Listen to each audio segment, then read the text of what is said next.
Should you or should you not take on dealership work for your detailing business? In this video, we're going to talk about the pros and cons and how to set yourself up for success so you can be profitable and successful by taking on dealership work.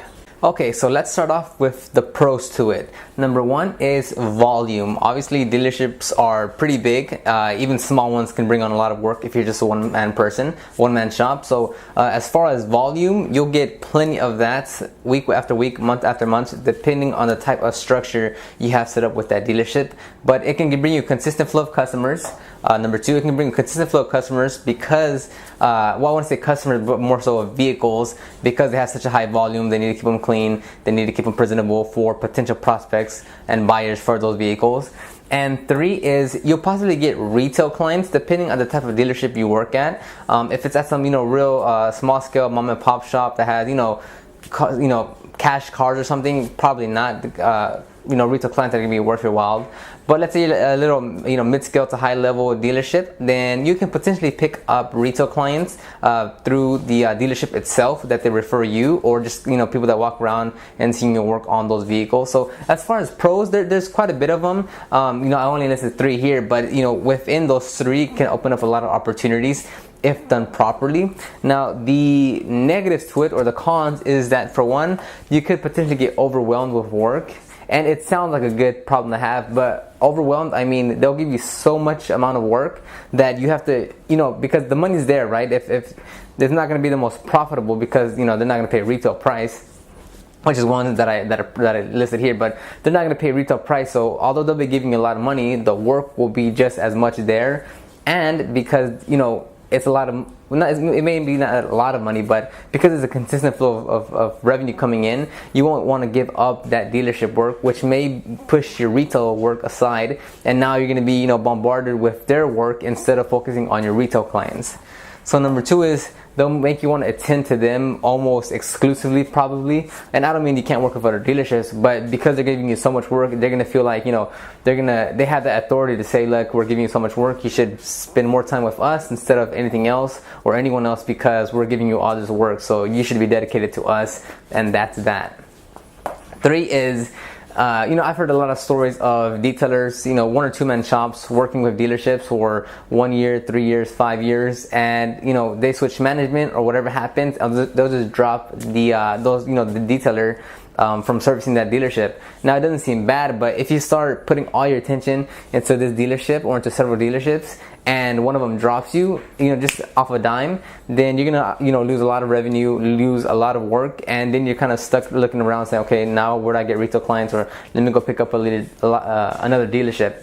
But dealerships are, I've heard stories they just drop you on a dime with no explanation, no reason, just because they switch management or they need to cut budget, whatever it may be. So with dealership work, you could be dropped on a dime, and then you're just sitting there with looking for more work or looking for another dealership to fill in that work. So that's always a big con to working with dealerships. Again, it's just off of what I've heard. Obviously, there's other great dealerships out there that probably work great with detailing business owners that set up great systems to make it beneficial for both parties. And then, as I mentioned before, low price. They won't, if you want to charge $50 an hour, you're most definitely not going to make that at a dealership. Depending on the dealership, of course, but generally speaking, you won't make retail. You won't be able to charge retail prices on dealerships because they're looking for volume. They want you to knock out 10 cars in 1 week instead of not charge premium prices, because they also need to make a profit off that car. So your prices will be reduced, but again, because the volume's there and they'll give you a consistent flow of vehicles to service, then it's kind of a yin and yang balance of what you need to do. But with all that said, there is a great benefit and a great way to go about working with dealerships. So here I have the main premise of a dealership is the car needs to be good enough and not perfect. So if you want to charge $50 an hour and they want you to do interior cleanings, let's say they want you to do interior cleanings and you charge $50 an hour for retail work. So at a dealership, doing a full interior cleaning that's going to take you 5 hours will cost them $250. That's the prices you'll charge. But they're not willing to pay over $100 for a car, because it's a volume type work for them. So they just want in and out quick as possible. But they know you do great work, so they want to hire you, but they don't want to pay your prices. So you can either, one, say no, obviously, which is gonna, you know, just not even handle that problem at all, or two, you can set up a good structure saying, look, you can give me $100 and I'll detail this car. It's not going to be perfect. It's not going to be nowhere near my retail results for retail customers. I'm not going to give you, you know, the all in all, but I will clean it to the best of my ability within that price range. So if you're going to do interior cleaning, instead of going through after every square inch and clean that interior, you're going to focus on the main parts of that car that the customers are going to be focused on when they're looking at that vehicle. And same as goes for exterior detailing. If for a full exterior detailing, like let's say a wash and wax and headlight restoration and engine cleaning, it'll cost them, you know, at retail price you charge, let's say $600, just a bit of number, and they're only willing to pay $200, then you can say, look, I'll take this car and I'll work within that budget and only focus on what the customer is going to pay attention to when they're looking at this car, so it still sells and it still looks great to them.